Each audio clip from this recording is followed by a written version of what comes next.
The Last Dreamer. Marcus Chen was 93 years old, and he still slept. In an era where sleep had become as obsolete as typewriters and landlines, this made him something of a curiosity. Most people his age had stopped sleeping decades ago, when the first generation of Restorin hit the market in 2055. Now, in 2085, the pills were as common as coffee once was. Pop one before bed, and 8 hours of biological restoration happened in 8 minutes. You'd wake up refreshed, alert, and best of all, you'd have an extra 7 hours and 52 minutes to do whatever you wanted. Marcus remembered the day Restorin launched. He'd been 63 then, recently retired from his job as a high school English teacher. The advertisements were everywhere, promising to revolutionize human existence. Why waste a third of your life unconscious? They asked. Join the awakened generation. The marketing campaign had been brilliant, framing sleep as a primitive necessity that modern humans had finally evolved beyond. His wife Evelyn had wanted to try it immediately. She'd always been the adventurous one, eager to embrace new technology. Marcus had been more hesitant. He'd spent his entire life sleeping, dreaming, waking. The rhythm of it was woven into the fabric of who he was. Just try it once, Evelyn had said, holding up the small blue pill. If you don't like it, you can go back to sleeping. So he'd tried it. That first night, he'd taken the Restorin at his usual bedtime of 10 o'clock. He'd felt a strange, tingling sensation, then a moment of disorientation, and then suddenly he was awake. Fully, completely awake. He'd checked his watch, certain that something had gone wrong, that he'd been unconscious for mere seconds. But 8 minutes had passed, and his body felt as rested as if he'd slept for 8 hours. Evelyn had been delighted. They'd stayed up all night, doing all the things they'd always wished they had time for. They'd watched old movies, cooked an elaborate breakfast at 3 in the morning, made love slowly and without the pressure of needing to sleep afterward. It had been magical in its way. But when dawn came and Marcus still hadn't dreamed, he'd felt an inexplicable sadness. He couldn't articulate why. It wasn't rational.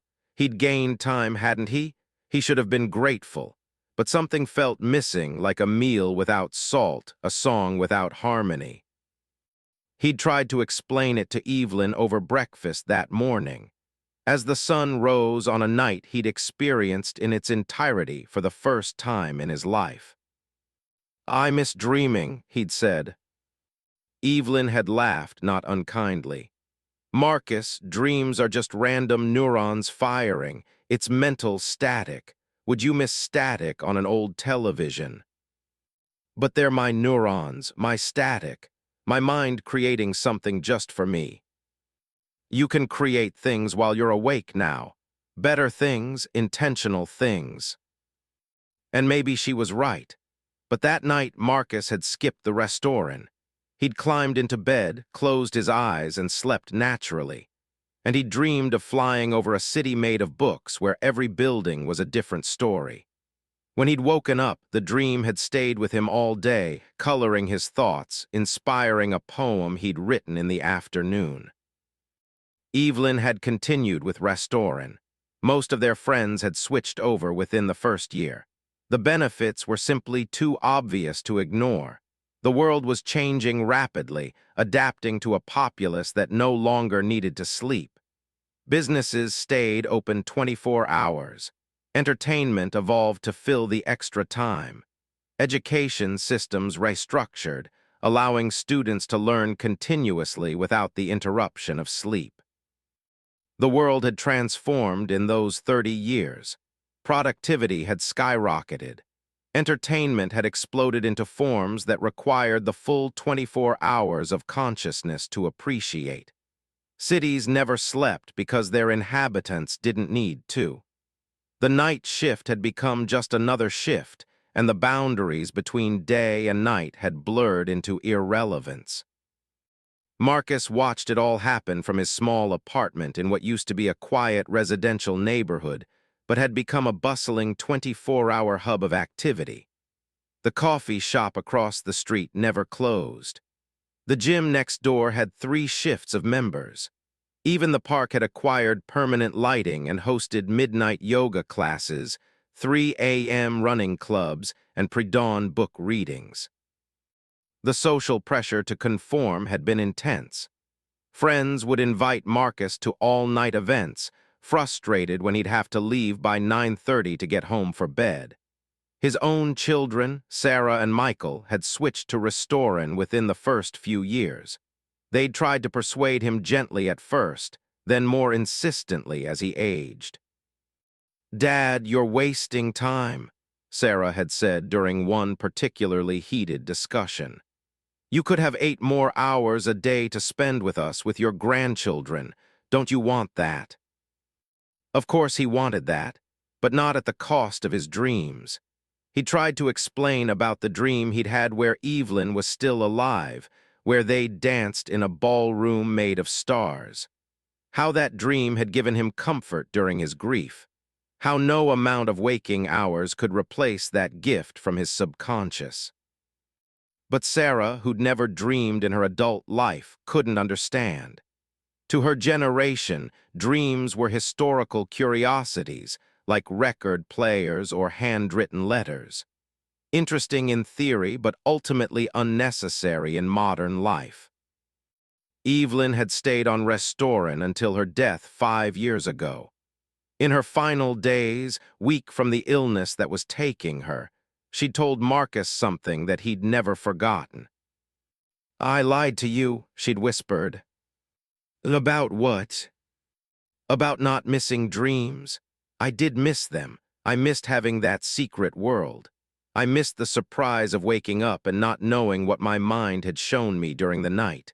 But by the time I realized it, I'd been on Restorin for so long. I was afraid to try going back, afraid I wouldn't be able to. I'm sorry I made fun of you for wanting to keep sleeping." Marcus had held her hand, feeling the weight of all the dreams she'd never had. "It's okay," he'd said. "You lived a full life. You were happy." "I was," she'd agreed. "But I wonder what dreams I might have had, what my mind might have shown me." After she died, Marcus had grieved in his sleep. His dreams had been full of her, memories mixing with imagination, creating scenes that had never happened but felt more real than reality. He'd wake up with tears on his face, but also with a strange sense of peace. His sleeping mind was processing the loss in ways his waking mind couldn't manage. That's when he'd understood the true value of dreams. They weren't just entertainment or random neural noise. They were a form of psychological digestion, a way for the deepest parts of himself to work through emotions and experiences that were too complex for conscious thought. But Marcus still climbed into his bed every night at 10 o'clock, closed his eyes, and drifted into unconsciousness the old-fashioned way. His daughter thought he was stubborn. His son-in-law thought he was foolish. His friends, the few who were left and hadn't converted to the new way, had eventually given in one by one. They'd all said the same thing: why waste a third of your life doing nothing when you could be living? Marcus had tried to explain, but the words never came out right. How do you explain color to someone who's only ever seen in black and white? How do you describe music to the deaf? Sleep wasn't just about rest. It was about dreams. And dreams, he discovered, were something the Restorin generation had completely lost. His granddaughter Zoe was 17, born into a world where sleep was already ancient history. She'd never experienced it, never needed to. Like everyone her age, she'd been taking Restorin since infancy. The medical establishment had declared it perfectly safe for developing brains, and parents had eagerly adopted it. Why wouldn't they? An infant who only needed 8 minutes of downtime meant parents who could actually have lives. Zoe had always been fascinated by her grandfather's eccentricity. While other kids were spending their nights in virtual reality complexes or all-night learning centers, Zoe would sometimes come to Marcus's apartment just to watch him prepare for sleep. She'd observe his ritual with the curiosity of an anthropologist studying a lost tribe. She was a brilliant girl, top of her class at the Central Academy, where students could take classes around the clock and graduate in half the time it used to take. She was fluent in 6 languages, had mastered quantum physics, and was already being recruited by top universities. Her parents were proud. Marcus was proud too, but he also worried. There was something about Zoe that reminded Marcus of a plant growing in artificial light. She was thriving, yes, but in a controlled, optimized way. She'd never known the wildness of actual sunlight, the unpredictability of weather, the chaos of nature. He'd tried to tell her stories about the old world, about lazy summer afternoons and the joy of wasting time. But Zoe, who'd been optimizing her schedule since kindergarten, who'd never experienced a moment of true boredom in her life, couldn't quite grasp what he meant. "But Grandpa," she'd say, "why would you want to waste time? Time is the only truly limited resource we have." "You have more of it than I ever did," Marcus would counter. 8 extra hours a day, what do you do with all that time?" "I learn, I create, I experience things. I'm living 3 lifetimes compared to what people used to live." "But are you living, or are you just doing?" Zoe would frown at questions like that. Her generation had been raised on efficiency metrics, productivity scores, optimization algorithms. The concept of doing something solely because it felt good without any measurable benefit was foreign to her. One evening in early autumn, Marcus was in his kitchen making tea the old-fashioned way with an actual kettle on the stove when Zoe arrived unexpectedly. She looked troubled, which was unusual for her. Zoe was almost always composed, confident in control. "Can I talk to you about something?" she asked. "Of course, tea." "No, thanks. I'm still optimizing my caffeine intake for my evening study session." Marcus poured himself a cup and sat across from her at the small kitchen table. "What's on your mind?" "I've been feeling strange lately. It's hard to describe. Like there's something missing, but I don't know what it is. I have everything I need. My grades are perfect.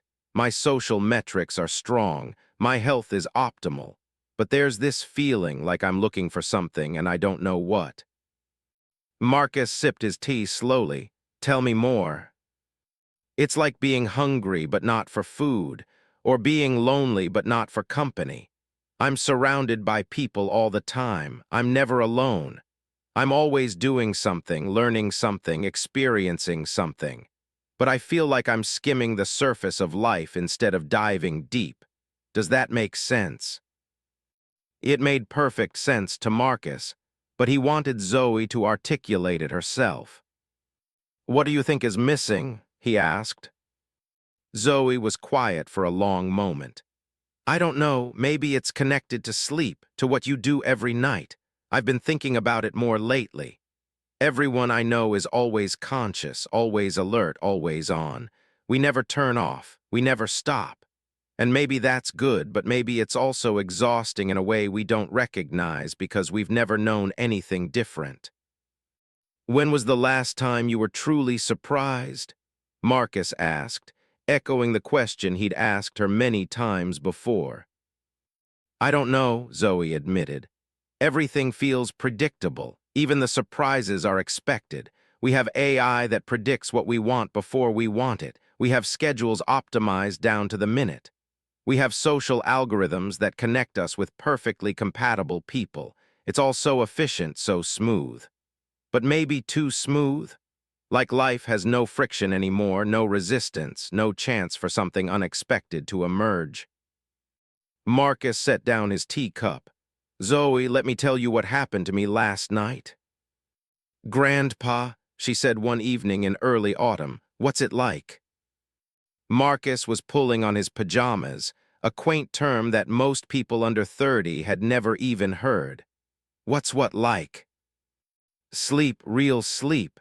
I've read about it, watched historical documentaries, but I don't really get it. You just lie there unconscious for 8 hours. More or less, Marcus said, settling into his bed. The mattress was old, worn in all the places his body had pressed into it over the years. You couldn't buy beds like this anymore.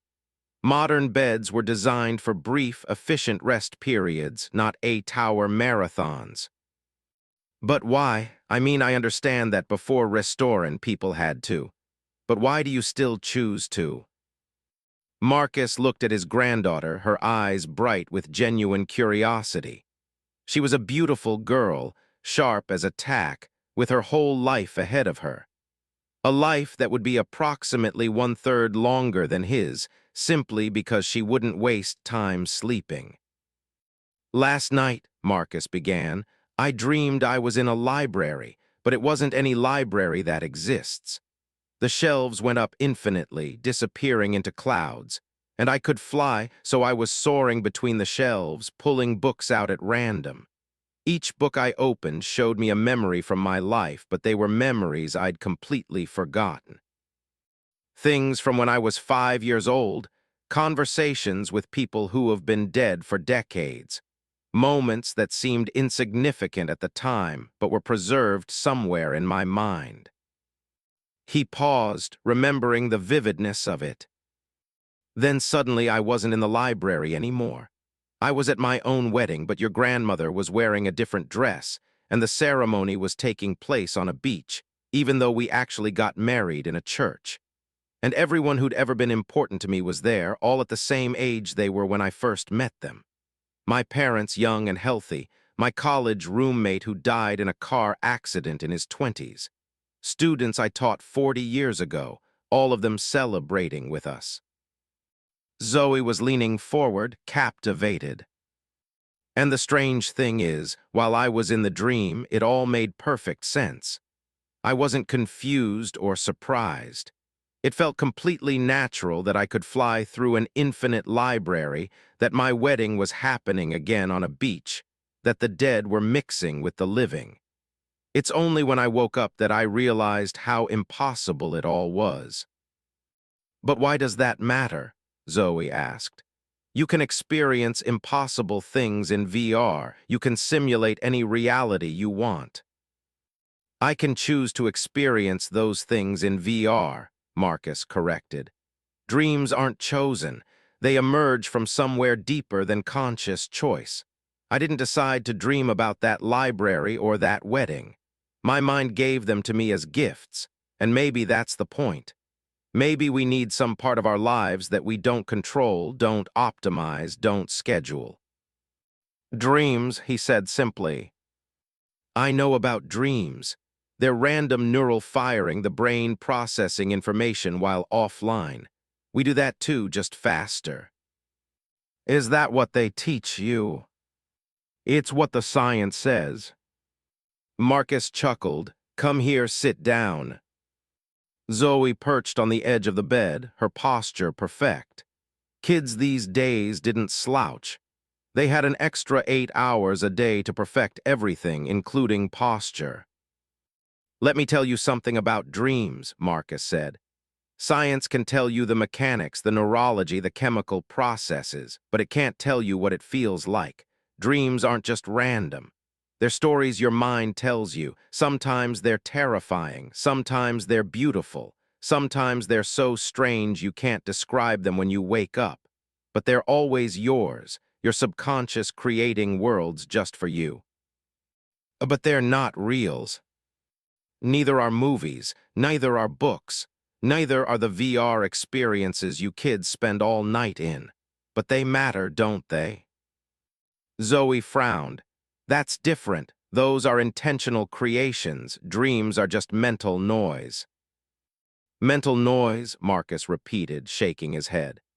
Zoe, I taught English for 40 years. Do you know what I learned? The best writing doesn't come from the conscious, planning mind. It comes from somewhere deeper. You sit down with an idea and then something unexpected happens.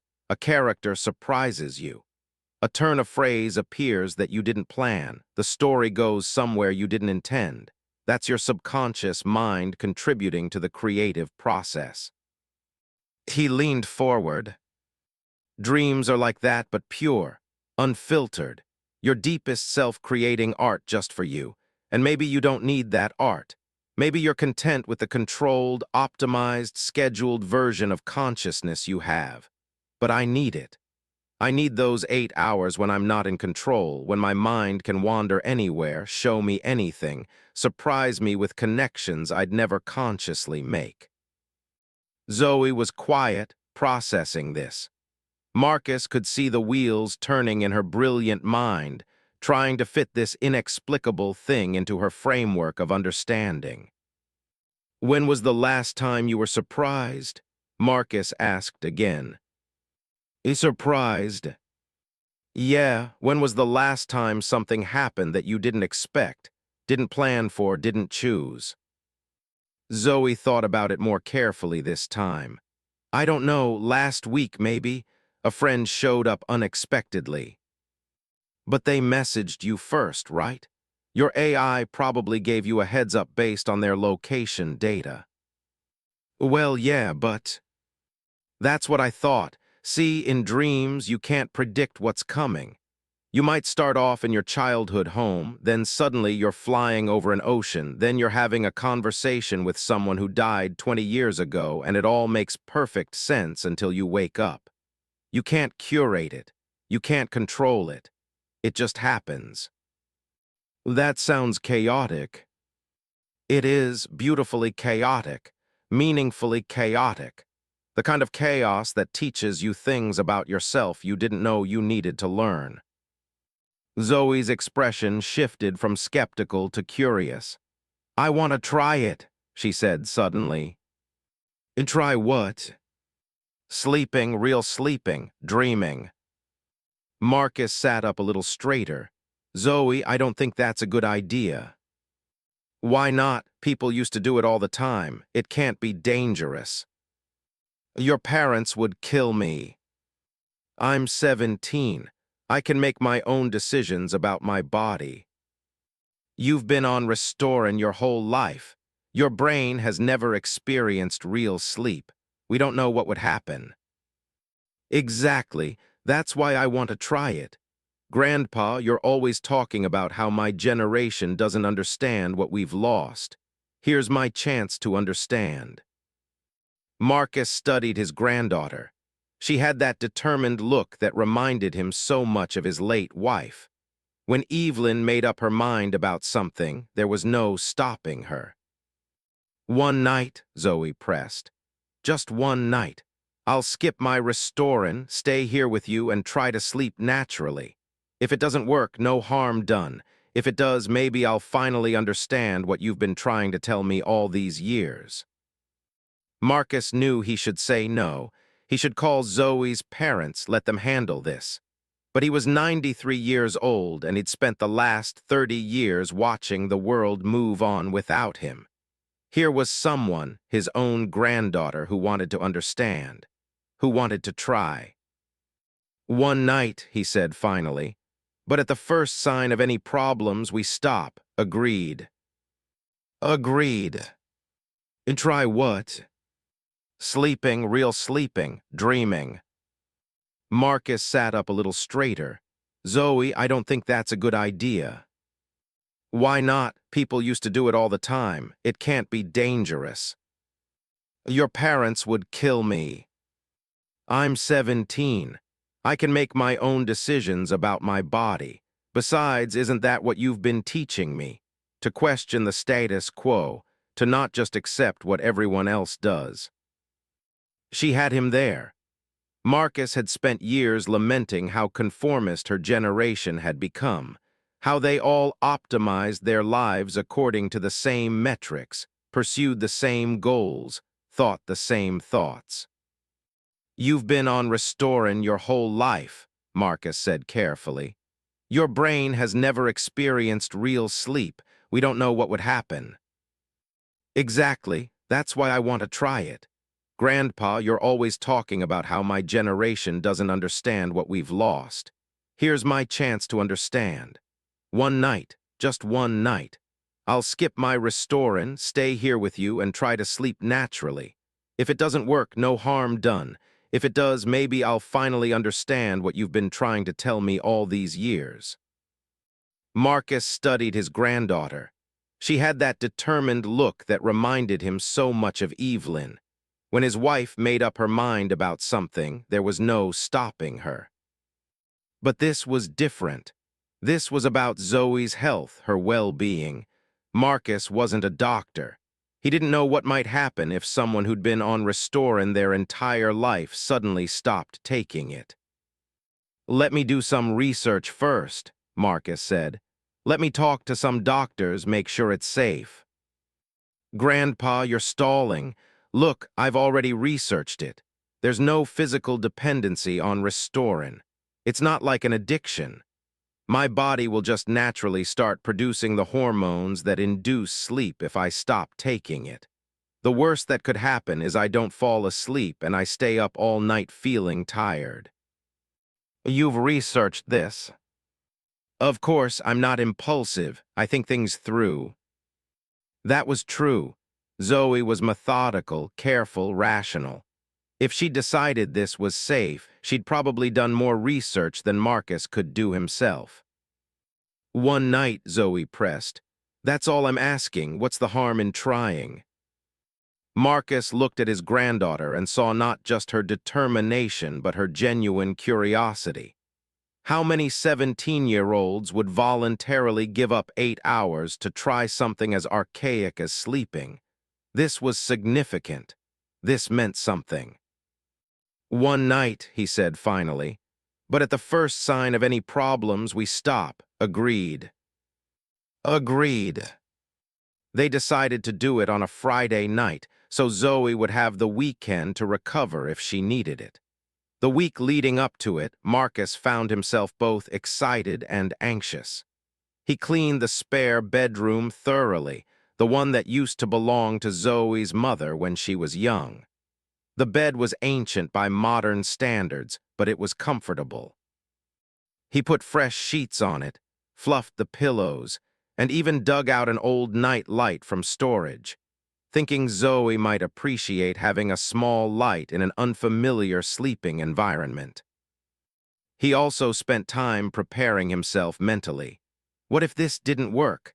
What if Zoe couldn't fall asleep, or worse, what if something went wrong? He imagined having to explain to his daughter that he'd encouraged her own daughter to stop taking Restorin. Sarah would never forgive him. But another part of him, the part that had been lonely in his sleeping for 30 years, was thrilled at the possibility of sharing this with someone, of finally having a companion in his nightly journey into dreams.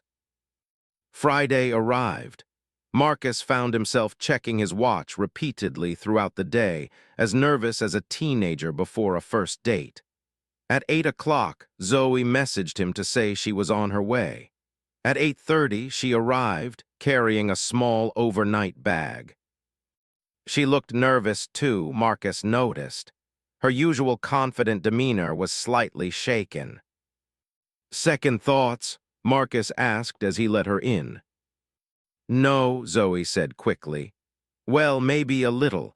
I told my parents I was staying overnight to help you with some technical stuff. I didn't mention the sleep thing." "Zoe."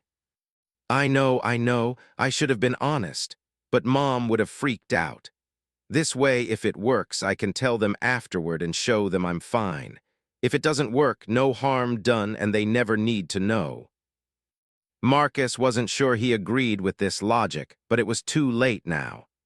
Zoe was here, her overnight bag packed with what she called sleep clothes, though Marcus had explained multiple times that she could really wear anything comfortable. "Are you hungry?" Marcus asked. "I made dinner." "I ate earlier, optimized my nutrient intake for a 7-hour digestion window." "Zoe, you're going to have to unoptimize yourself a bit if you want to sleep. Come on, have some of this soup I made. Your grandmother's recipe." They sat at the small kitchen table, and Marcus watched Zoe navigate eating without a specific nutritional purpose. She seemed uncomfortable with it at first, but gradually relaxed, even going back for seconds. "Oh, this is good," she admitted. Food tastes better when you're not thinking about macronutrients and metabolic efficiency. Is that a dig at me? It's an observation.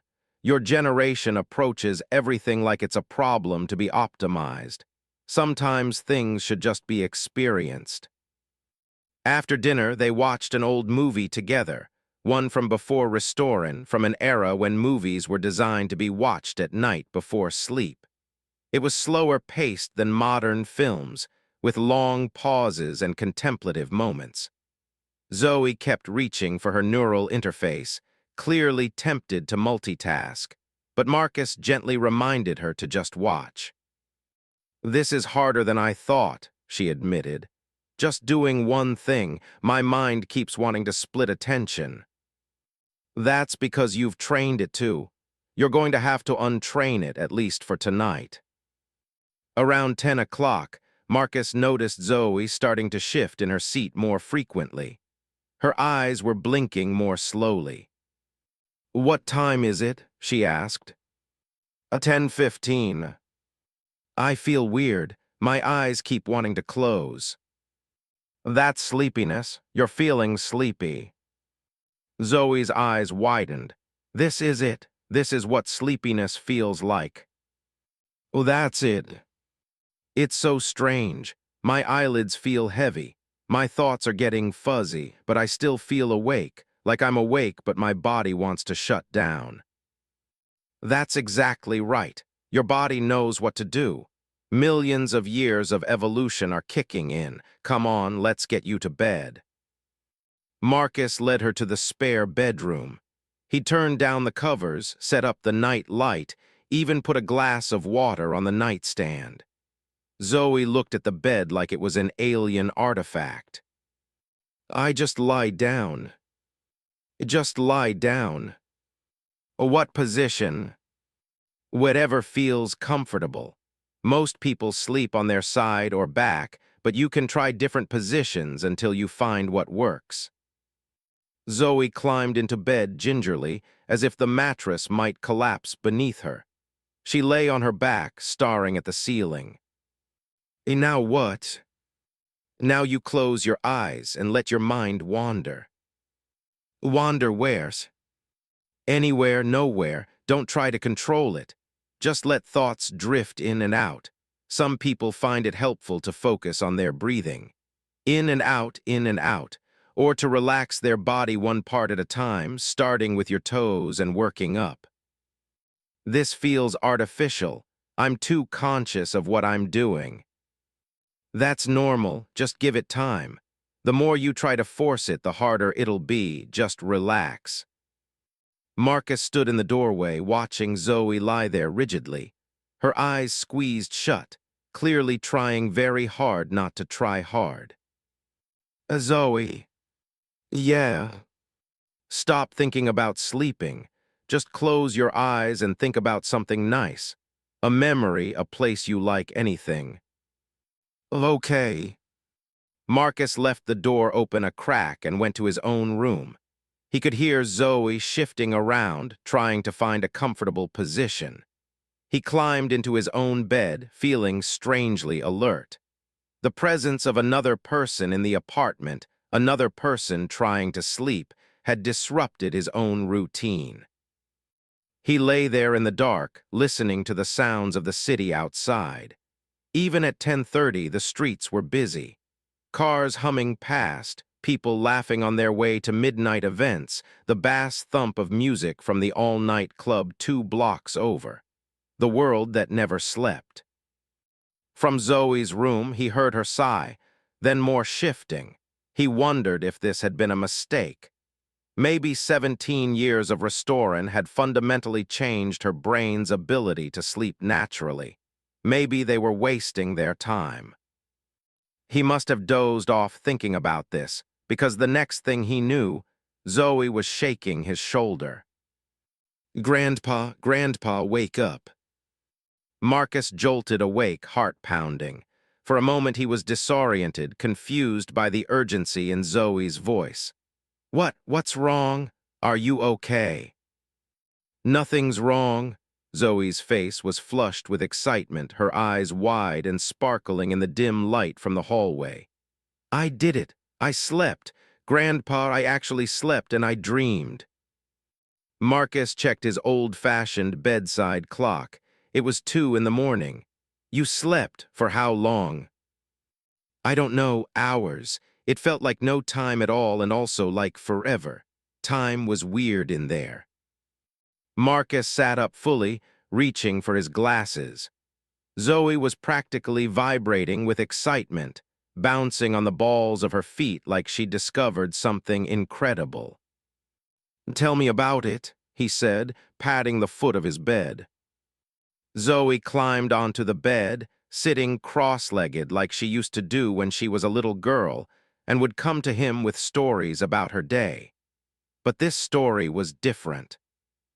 "Okay, so at first I just lay there for what felt like forever. My mind was racing.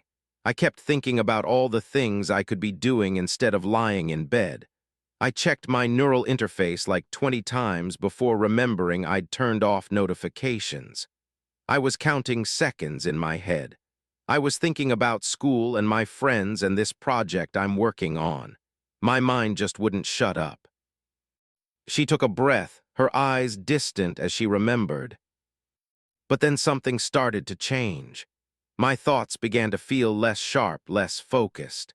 They started blending together in weird ways.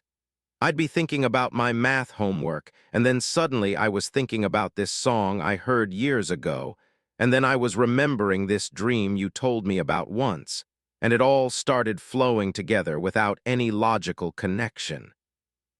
Marcus nodded. "That's called hypnagogia, the transition state between waking and sleeping." It felt really strange, like I was losing control of my own mind, but in a good way. And my body felt heavy, like I was sinking into the mattress. And then there was this moment where I felt like I was falling, and I jolted awake, or I thought I jolted awake, but I didn't actually move. And then... She paused, her expression becoming almost dreamy. "Then I was somewhere else, not the bedroom, not anywhere real. I was in our apartment, but it wasn't our apartment. The dimensions were all wrong. The living room connected directly to my elementary school classroom, which connected to the park near your house, but it was all one space, and somehow that made perfect sense." "What happened then?" "Mom was there, but she was young, like my age, like we were sisters instead of mother and daughter. And we were looking for something, but I couldn't remember what. We kept opening doors, and behind each door was a different place from my life. My old bedroom, the library at school, that restaurant we went to for my birthday last year, but they were all connected in this impossible way." Zoe's hands were moving as she spoke, gesturing to illustrate the impossible architecture of her dream. And then the weirdest thing happened. I remembered that I needed to get to school because I had a test, but I couldn't remember which class. So I started running, but the rooms kept changing. Every time I went through a door, I'd end up somewhere completely different, and I realized I wasn't wearing any clothes. She laughed at the memory. "In the dream, I was mortified. I was trying to cover myself, but nobody else seemed to notice or care. They all just kept going about their business like it was normal. And I was looking for my clothes, but also still trying to find my classroom, and the anxiety kept building and building." "Classic anxiety dream," Marcus said. "Very common, actually." But then, and this is the amazing part, I was suddenly on the roof of our apartment building, and I wasn't embarrassed about being naked anymore. I was looking out at the city, and the city looked beautiful, more beautiful than it's ever looked in real life. The lights were brighter, the colors more vivid. Everything had this glow to it, like the world was painted with light. Zoe's voice had taken on a wonder-filled quality. And I thought to myself, I wish I could see it from closer. And then I realized I could. I could fly. I didn't question how or why, I just knew I could do it, so I jumped off the roof. And you flew. I flew, Grandpa, I really flew. At least it felt real. More real than anything I've ever experienced in VR. The wind was on my face and my hair, I could feel it. The city spread out below me and I wasn't scared at all. I was gliding between buildings, swooping down to street level and then soaring back up. I could control it just by thinking about where I wanted to go. It was the most free I've ever felt in my entire life. Tears were shining in Zoe's eyes now. I flew over the park and it had turned into this massive forest. I flew over the ocean even though we're nowhere near the ocean. I flew up so high I could see the curve of the earth, and then I dove back down, faster and faster, and I wasn't scared. I was laughing. In the dream, I was laughing because I was so happy. She wiped at her eyes. And then things started getting strange again. I mean stranger. I was back in our apartment, but now everyone from my entire life was there. People I haven't thought about in years. My first grade teacher.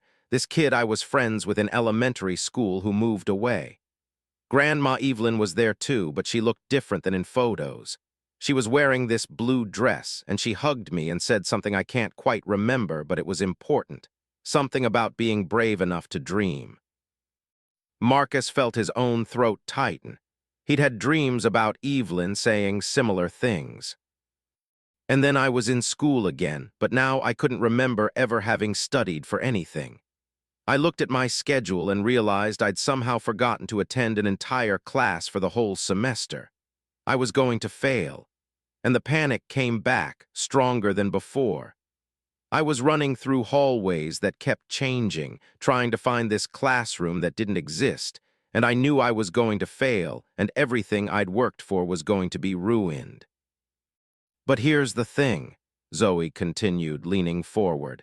Even though I was panicking in the dream, some part of me knew it wasn't real, not in a way that made me wake up, but in a way that made the panic feel safe, like I could experience this fear without it actually hurting me, like I was practicing being scared in a place where the consequences didn't matter. She shook her head in amazement. And then suddenly the school dissolved, and I was sitting at this table with you, right here in this apartment. And you were telling me a story, but I couldn't hear the words. I could just see your mouth moving, and I knew the story was important, that I needed to hear it. And I kept trying to listen, but there was this noise, this beeping sound, and it kept getting louder and louder. That was probably my alarm, Marcus said. I have it set for 6 a.m., but I must have slept through it. No, wait, that wasn't when I woke up. The beeping stopped and I was back on the roof, flying again.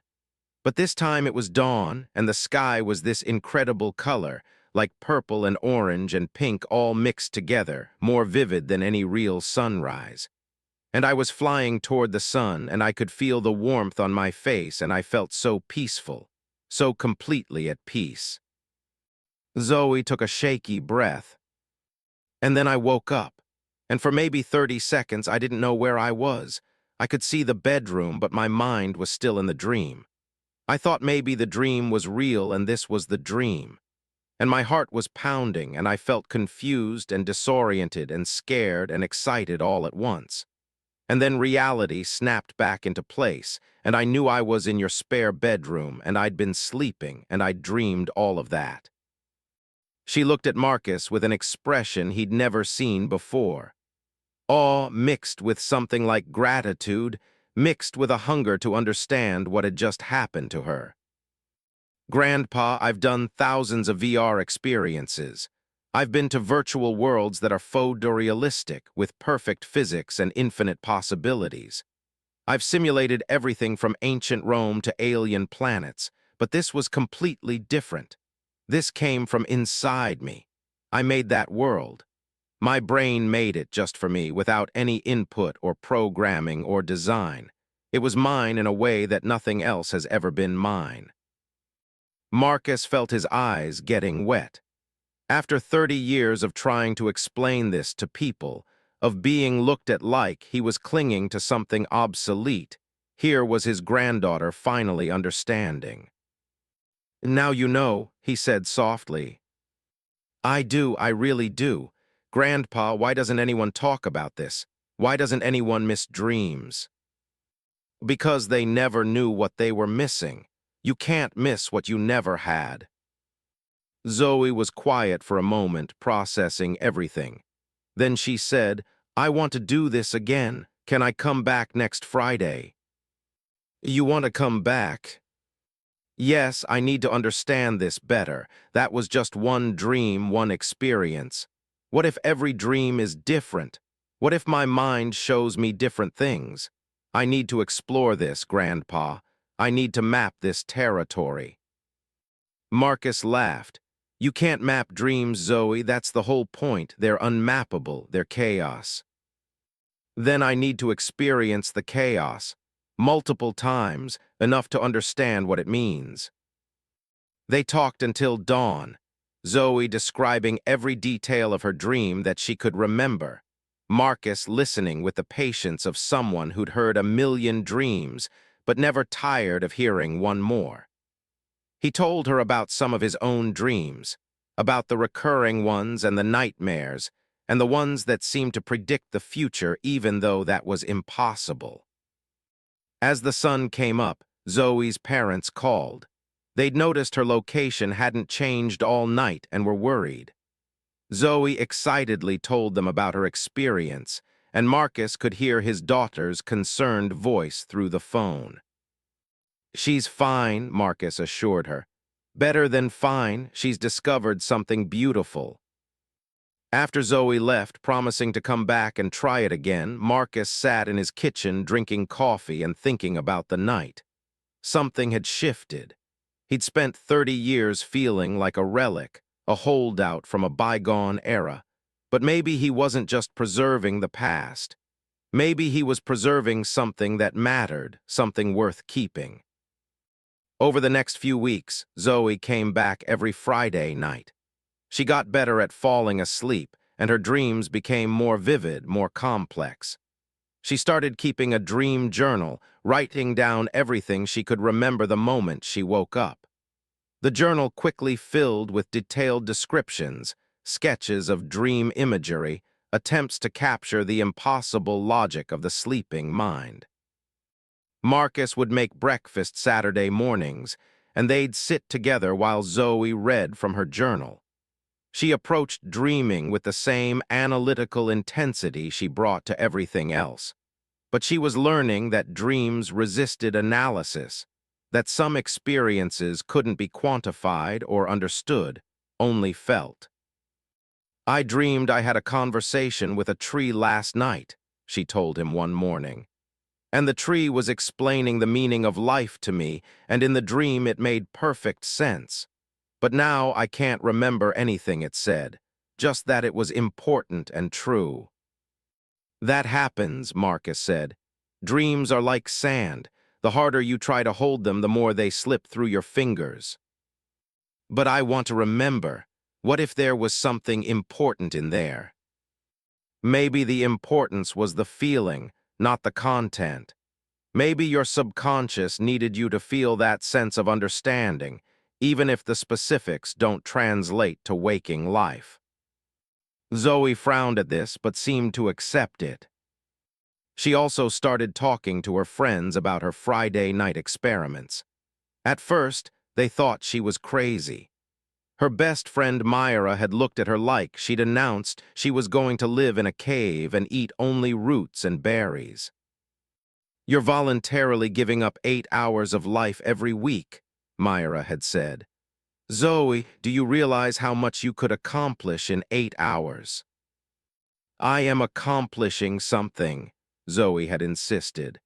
"I'm learning about a part of myself I never knew existed." "But it's not even real. It's just your brain misfiring." "Is music real? Is art real? They're just vibrations and pigments, but they mean something. Dreams mean something too." The conversation had escalated into a minor argument, with Myra concerned that Zoe was throwing away opportunities, and Zoe insisting that there was more to life than optimization and productivity. But a week later, Myra had shown up at Marcus's apartment, curious despite herself. "I want to understand what Zoe's talking about," she'd said. "She's been different lately, calmer, less anxious, and she keeps talking about these experiences that sound impossible but also amazing." So Myra became the second of Zoe's generation to try sleeping. Then another friend. Then another.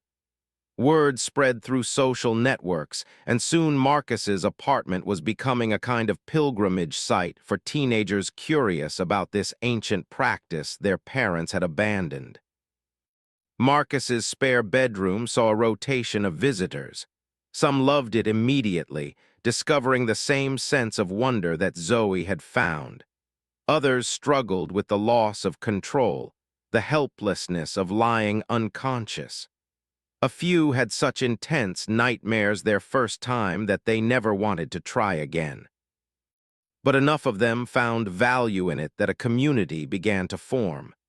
They started meeting on Saturday mornings at a cafe near Marcus's apartment, sharing their dreams over coffee.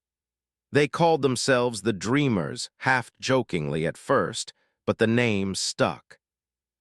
Zoe became the unofficial leader of the group, though she resisted the label.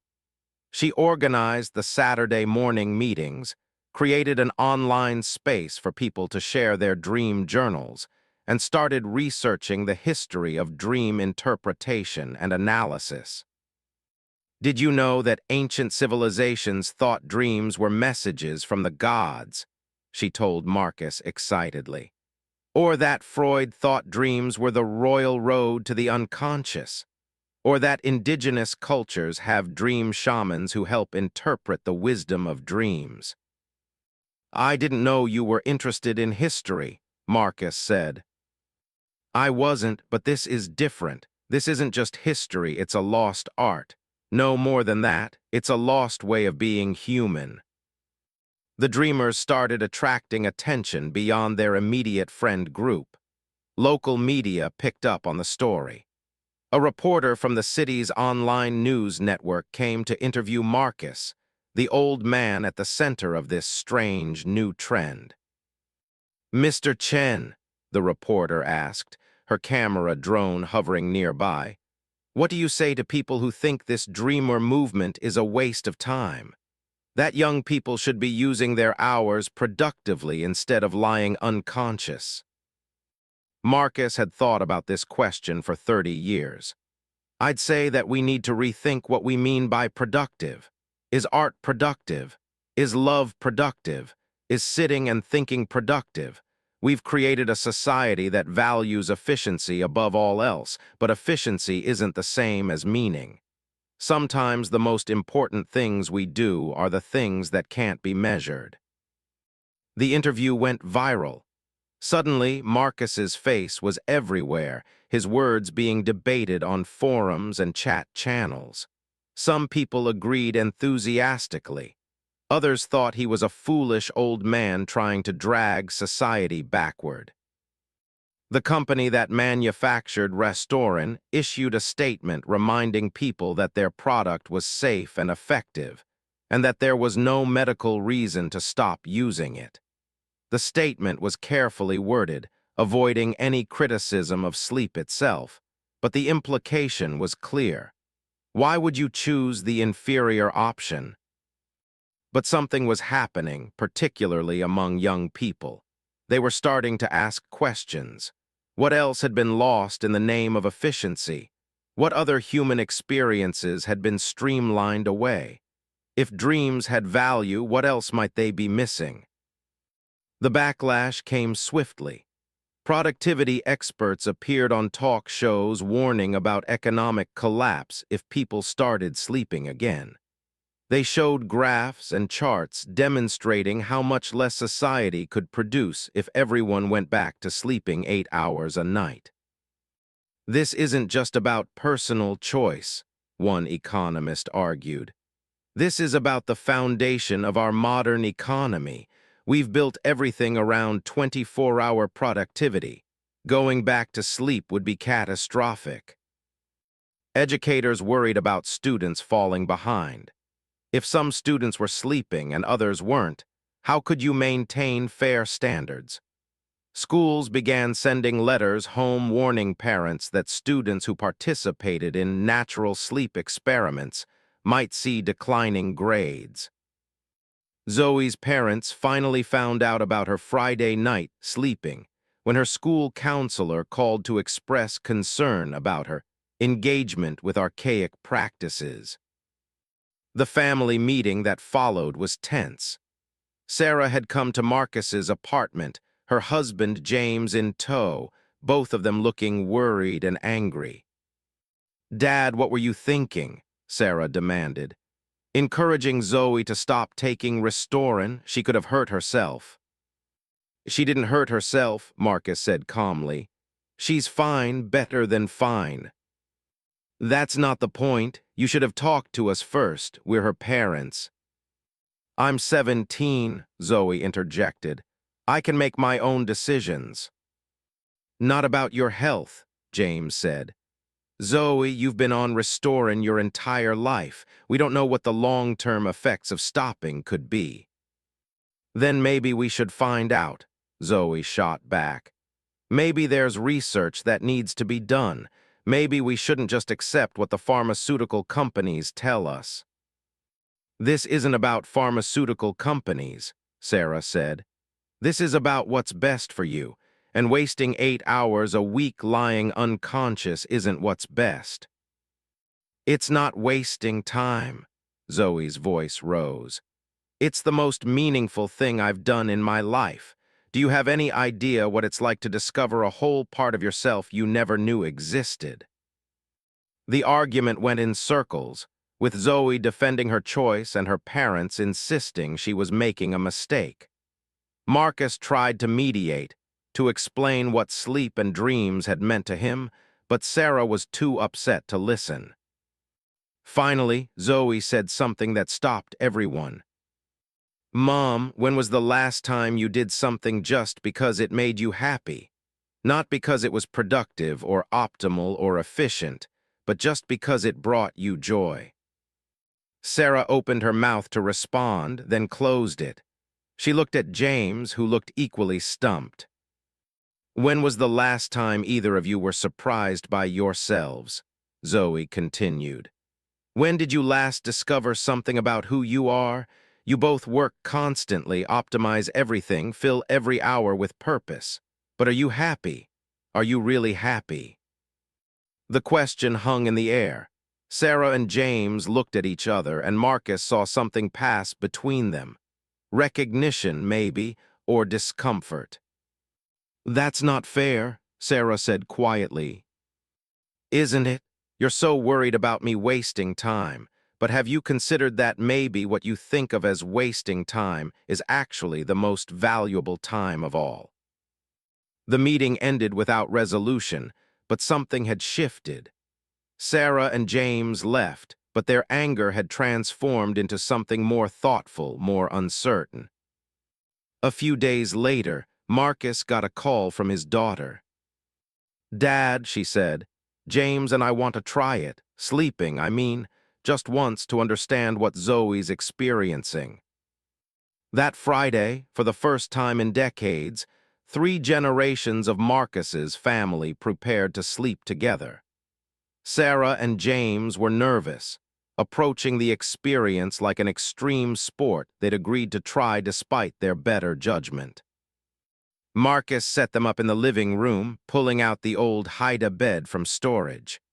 They climbed in awkwardly, clearly uncomfortable with the whole situation. "What if we can't fall asleep?" James asked. "What if we just lie here all night?" "Then you lie there all night," Marcus said.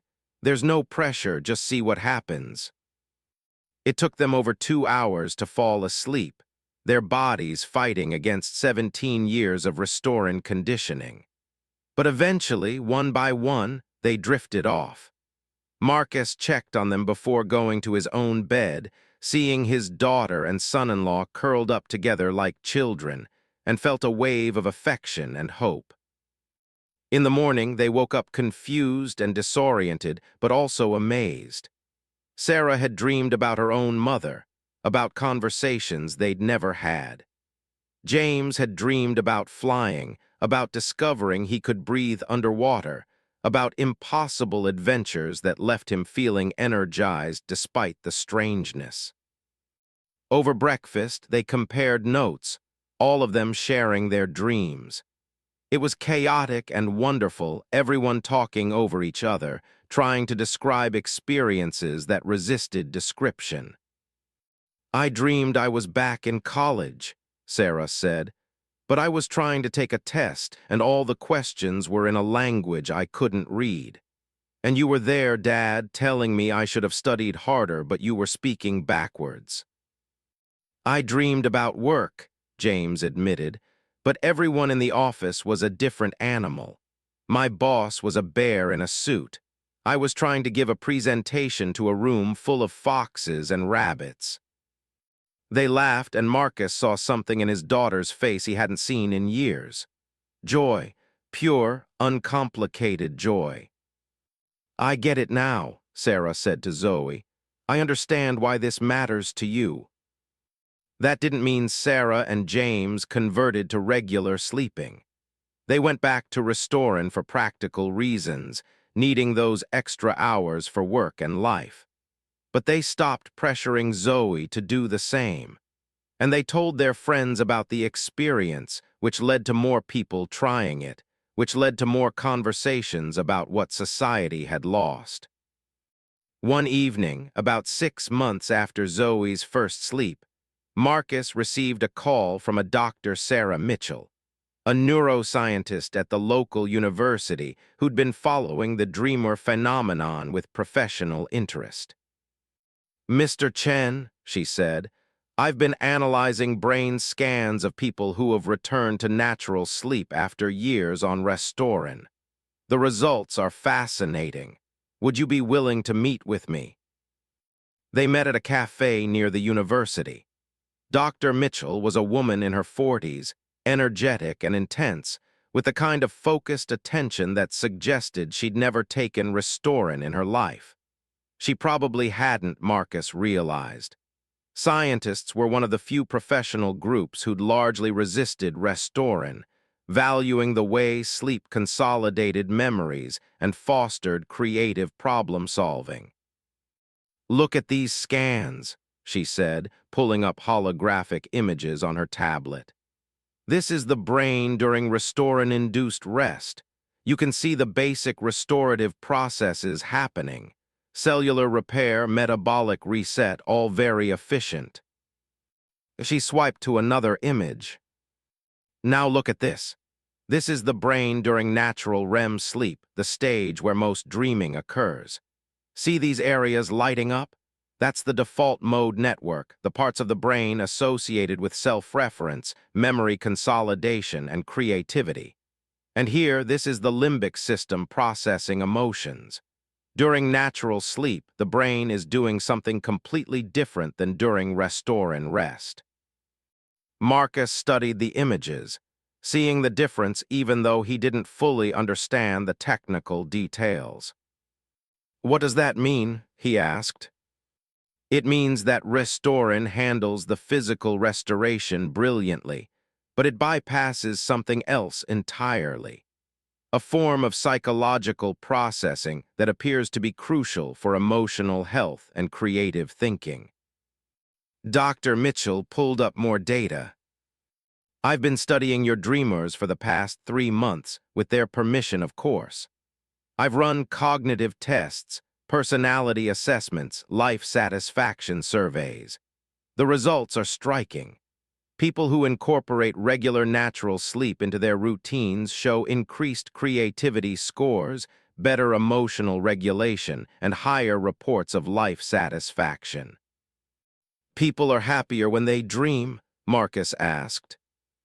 "Significantly happier, not just in the moment but overall. And it's not just correlation. I've done longitudinal studies following the same individuals before and after they started sleeping.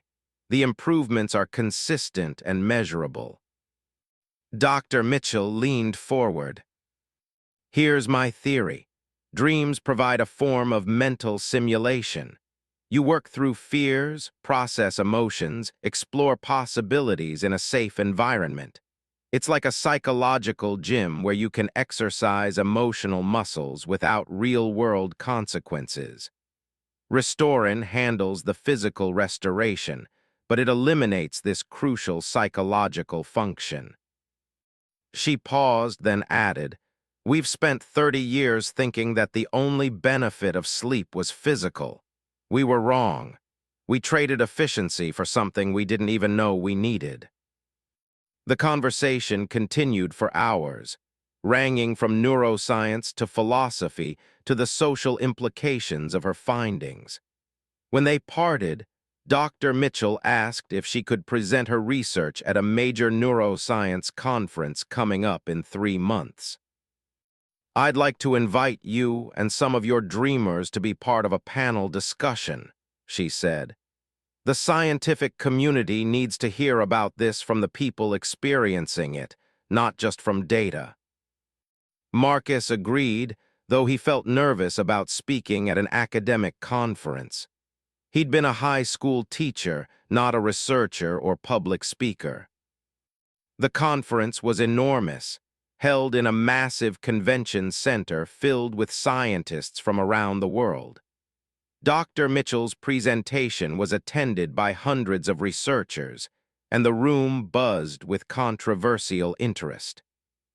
She presented her data methodically, showing brain scans and statistical analyses and longitudinal studies. The audience listened with professional skepticism at first, but as the evidence accumulated, the mood in the room shifted from doubt to serious consideration. Then it was time for the panel. Marcus sat on stage with Zoe and 3 other young dreamers, facing a room full of neuroscientists, psychologists, and medical professionals. The questions came fast. Don't you worry about the economic impact of reducing productivity? Have you experienced any negative health effects? How do you respond to critics who say you're promoting regressive behavior? Zoe fielded most of the questions with impressive poise for a 17-year-old, but occasionally she'd defer to Marcus. "Mr. Chen," one researcher asked, "you've been sleeping naturally for over 30 years while the rest of society moved on. That must have been isolating. Do you have any regrets?" Marcus thought about this carefully. "I've missed things," he admitted. "Events I couldn't attend because they were scheduled late at night. Conversations I wasn't part of because they happened during my sleeping hours. There were times I felt left behind, obsolete." He paused, looking out at the audience. "But I also gained things I wouldn't trade for anything. I've had 30 years of dreams, conversations with people I've lost, adventures in impossible places, moments of insight that came from nowhere and everywhere at once. I've processed grief and joy and fear in ways that my waking mind couldn't manage. And maybe most importantly, I've had a part of my life that was just mine, private, unmonitored, unoptimized. In a world where everything is measured and shared and quantified, dreams are the last truly personal space." The room was silent for a moment after he spoke. Then another question. But wouldn't society be better if everyone was more productive? This time, one of the other young dreamers, a girl named Aisha, answered. "Better at what?" she asked. "We produce more, yes. We consume more content, learn more facts, complete more tasks. But are we better at being human? Are we better at understanding ourselves, at connecting with each other on a deep level? I've learned more about who I am in 6 months of dreaming than in 17 years of optimized productivity." The conversation continued for over an hour, ranging into philosophy and ethics and questions about what it meant to live a good life. The audience was divided, some convinced by the evidence, others resistant to the idea that modern society might have made a mistake. But the conference marked a turning point. Dr. Mitchell's research was published in a major journal. Other scientists began conducting similar studies. The media picked up on the story more seriously, moving beyond framing it as a quirky trend to treating it as a genuine scientific question. The movement continued to grow. By 2086, an estimated 15% of people under 30 had tried natural sleep at least once. 5% had made it a regular practice, usually 1 or 2 nights a week. It wasn't a revolution, but it was a significant cultural shift. The culture began adapting. Hotels started offering sleep suites specifically designed for natural sleep, marketed as luxury wellness experiences. Some companies began offering dream days, days when employees could opt for natural sleep instead of working a full 24-hour cycle. Schools developed modified schedules that accommodated students who slept regularly. Dream sharing became a social activity, like talking about movies or books. People started valuing rest again, not just as a means to an end, but as an experience in itself. The relentless push for constant productivity began to be questioned more broadly. Restorin didn't disappear. Most people still used it most of the time. But now there was a choice, an acknowledgement that maybe the old way wasn't entirely obsolete, that maybe efficiency wasn't the only thing that mattered. Marcus watched it all unfold with a mixture of satisfaction and bemusement. He'd never set out to start a movement. He'd just been stubborn enough to hold onto something that mattered to him. But somehow, that stubbornness had resonated with people, particularly young people who'd been born into a world of constant optimization and were discovering they craved something more. After the call ended, Marcus sat in his darkening apartment and thought about all the dreams he'd had over 93 years. The ones where he flew, the ones where his late wife was still alive, the nightmares that woke him in a sweat, the strange, surreal adventures that defied logic. All of it had been part of his inner life, a secret world that belonged only to him. The world had gotten faster, more efficient, more productive. But had it gotten better? Had people gotten happier, or had they just gotten busier? Zoe came over that Friday, as she always did now, but this time she brought her parents. "They want to try," she said, grinning. Marcus's daughter, Sarah, looked embarrassed. "I know, Dad, I know I've been critical, but Zoe's been different these past months. Calmer, more centered, and I've been thinking about what I might be missing." Her husband, James, nodded. "We figured if we're going to understand our daughter's new interest, we should experience it ourselves." That night, Marcus's apartment was full. 3 generations preparing to sleep together. It was chaotic and awkward and wonderful. Sarah and James had as much trouble falling asleep as Zoe had initially. They weren't used to lying still, to letting their minds wander. But eventually, they all drifted off. And in the morning, they woke up to compare notes, to share their dreams, to laugh at the absurdities their minds had conjured. "I dreamed I was back in college," Sarah said, "but I was trying to take a test, and all the questions were in a language I couldn't read. And you were there, Dad, telling me I should have studied harder, but you were speaking backwards." "I dreamed about work," James admitted, "but everyone in the office was a different animal. My boss was a bear in a suit. I was trying to give a presentation to a room full of foxes and rabbits." They laughed, and Marcus saw something in his daughter's face he hadn't seen in years. Joy, pure, uncomplicated joy. The movement continued to grow. Within a year, an estimated 15% of people under 30 had tried natural sleep at least once. 5% had made it a regular practice. It wasn't a revolution, but it was a shift, a rebalancing. The culture started to change too. Dream sharing became a social activity, like talking about movies or books. People started valuing rest again, not just as a means to an end, but as an experience in itself. Hotels began offering sleep suites designed for natural sleep, marketed as luxury experiences. Restorin didn't disappear. Most people still used it most of the time. But now there was a choice, an acknowledgement that maybe the old way wasn't entirely obsolete. Marcus became something of a celebrity, though he found it bemusing. He was invited to speak at conferences, to appear on talk shows, to consult with researchers. He always said the same thing. He wasn't special, he'd just been stubborn enough to hold onto something that mattered to him. On his 94th birthday, surrounded by family and a house full of young people who'd come to see the grandfather of the Dreamer movement, Marcus made a speech. The apartment was packed. Not just Zoe and her parents, but dozens of dreamers, some of whom Marcus had never met but who credited him with changing their lives. There were also researchers, journalists, and even a few elderly people who, like Marcus, had never stopped sleeping naturally. Someone had made a cake, and someone else had strung up decorations.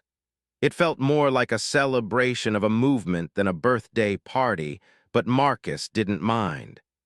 If his refusal to take Restorin had somehow sparked something meaningful, that was a legacy worth celebrating. When they called on him to speak, Marcus stood slowly, his joints creaking in ways that reminded him he was, indeed, 94 years old. The room fell silent. "I'm not good at speeches," he began. "I was an English teacher, but I always preferred listening to my students rather than talking at them, so I'll keep this brief." He looked around at all the faces, young and old, all these people who'd found something valuable in the act of sleeping. "I'm not going to tell you that sleeping is better than Restorin," he continued. "I'm not going to tell you to give up your extra hours. What I will tell you is this: efficiency isn't everything. Productivity isn't everything. Sometimes the most important things in life are the ones that can't be measured or optimized or scheduled." He paused, gathering his thoughts. "When Restorin first came out, I tried it just once, and it was amazing in its way. I gained 8 hours. 8 hours I could have used to read more books, see more friends, experience more of life. And for a moment I was tempted. Who wouldn't be? More time is the one thing we all want. But then I realized something. Those 8 hours I gained came at a cost.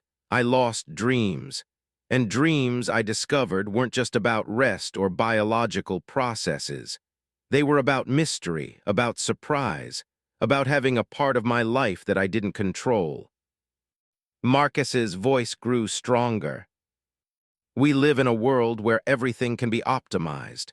Your diet, your exercise, your relationships, your career path, your entertainment. Every aspect of life has been analyzed and improved and made more efficient, and that's good in many ways. We've solved problems that plagued humanity for millennia. But we've also lost something. We've lost the experience of not being in control, of letting things happen instead of making them happen, of being surprised by ourselves instead of programming every aspect of who we are." He looked directly at Zoe, who was standing near the front of the crowd. "This movement, these dreamers, they're not just about sleep. They're about reclaiming the right to be inefficient, to waste time, to experience things that don't have any measurable benefit, because maybe the things that can't be measured are the things that matter most." Marcus took a breath. "I've had 94 years of dreams. Some of them I remember, most of them I don't. but they all mattered. They were all part of who I am. In my dreams, I've flown over oceans and talked to the dead and visited impossible places. I've worked through grief and fear and joy in ways my waking mind couldn't manage. I've surprised myself, scared myself, delighted myself. And I've done it all in this secret, private space that no one else could ever access. He smiled. Now, thanks to all of you, dreams have a future again. That's the best birthday present an old man could ask for. Not just that you understand why I never stopped sleeping, but that you've chosen to start sleeping yourselves. You've chosen mystery over certainty, chaos over control, and in doing so, you've reclaimed something fundamental about what it means to be human. The room erupted in applause. People were crying, including Zoe. Marcus felt his own eyes getting wet, but he smiled through it. After the speech, people came up to thank him, to share their own dream experiences, to tell him how sleeping had changed their lives. An elderly woman, probably in her 80s, told him she'd recently started sleeping again after 30 years on Restorin. "I'd forgotten what it was like," she said. "I'd forgotten that feeling of waking up and not quite knowing where reality ended and dreams began. Thank you for reminding me." A young man, barely 20, told Marcus about a recurring dream where he was trying to save his younger brother from drowning, and how he'd realized through therapy that this dream was helping him process guilt over not being there when his brother had attempted suicide. "The dreams gave me permission to feel things I'd been avoiding," he said. "They let me face my guilt in a space where it couldn't overwhelm me." Story after story, person after person. Marcus listened to them all, amazed by the variety of experiences, by how differently dreams manifested for different people, by the profound impact this simple act of sleeping was having on people's lives. That night, after everyone had gone home, Marcus prepared for bed as he always did. But for the first time in 30 years, he didn't feel like an anomaly or a holdout from a bygone era. He felt like the first of something new, or perhaps the bridge between something old and something renewed. He climbed into bed, his old bones settling into the familiar contours of his mattress. He thought about all the dreams he'd had in this bed, in this apartment, over the decades. Thousands of them, maybe tens of thousands. Most forgotten, but all of them part of the invisible architecture of his mind. He closed his eyes and let himself drift. And as he fell asleep, Marcus Chen, the last dreamer who had become the first of many, smiled. He dreamed of flying. In the dream, he was young again, perhaps 30 years old in the prime of his life. He was standing on the roof of a building, looking out at a city that was familiar yet strange. It was his city, but transformed, more beautiful and more terrible than it had ever been in reality. Evelyn was beside him, also young, wearing that blue dress she'd worn on their first date. She took his hand and said, "Ready." "For what?" he asked. "To fly, of course." And then they were in the air, soaring over the city, hand in hand. Below them, he could see people sleeping, thousands of them, millions of them, all dreaming their own dreams. And somehow he could see into those dreams, could glimpse the infinite variety of inner worlds that people were creating. Someone was dreaming of a garden that spoke. Someone else was dreaming of swimming through clouds. A child was dreaming of a monster under the bed that turned out to be friendly. An old woman was dreaming of her youth. A young man was dreaming of the future. All these dreams, happening simultaneously, creating a vast, invisible network of meaning and mystery. "Do you see?" Evelyn asked. "This is what you saved." "I didn't save it," Marcus said. "I just never let it go." "That's the same thing," Evelyn said and kissed him. When Marcus woke up the next morning, he felt peaceful in a way he couldn't quite describe. He was 94 years old. His body ached. His memory wasn't what it used to be. But he just had one more beautiful dream, and that was enough. Years later, historians would mark the mid-2080s as the beginning of the dream renaissance, a period when humanity reconsidered its relationship with consciousness and rest. Schools began teaching dream literacy alongside digital literacy. Psychologists developed new therapeutic techniques based on dream analysis and exploration. Artists created works inspired by the surreal logic of dreams. A whole field of dream technology emerged, not to replace dreams, but to help people remember and understand them better. Dream journals became popular again, and apps were developed that could detect REM sleep and gently wake people during optimal windows for dream recall. Some people pushed back against what they saw as the over-commercialization of dreams. They argued that dreams should remain private, mysterious, unmeasured. Others embraced the new technologies, seeing them as tools for self-understanding. But for Marcus, it was simpler than all that. He'd spent his life believing that dreams mattered, and now the world was catching up to that belief. That was enough. He died peacefully in his sleep at the age of 97. His last dream, according to the notes he'd left by his bedside, was of Evelyn, young again, taking his hand and leading him somewhere new. Somewhere he'd never been but had always known existed. At his funeral, Zoe spoke about her grandfather's legacy. "He didn't change the world through force or argument," she said.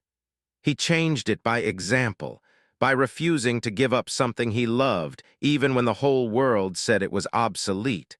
He taught me that progress isn't just about moving forward. Sometimes it's about knowing what to bring with you." She paused, tears in her eyes. "My grandfather was a dreamer in both senses of the word. He dreamed every night, and he dreamed of a world where dreams would matter again. I think he'd be happy to know that dream came true." The dream renaissance continued long after Marcus's death. By 2095, natural sleep had been integrated into mainstream culture alongside Restorin use.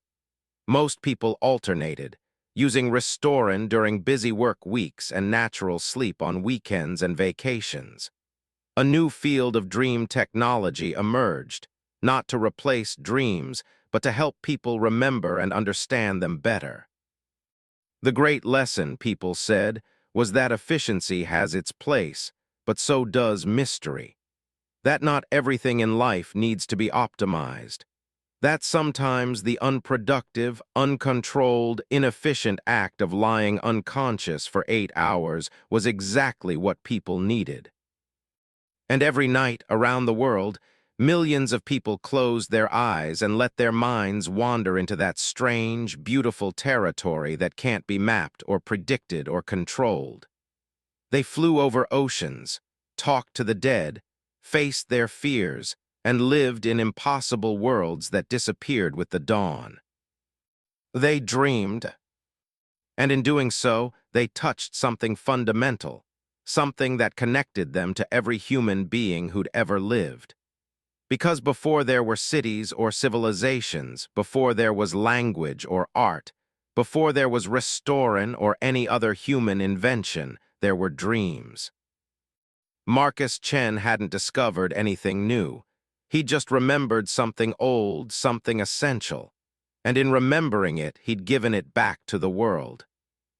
In the end, that was enough, more than enough. Every night somewhere in the world, a person would lie down, close their eyes, and think of the old man who'd refused to stop sleeping. They'd smile, let their thoughts drift, and fall into that ancient, mysterious state that no technology could replicate. And they'd dream. They'd dream of flying,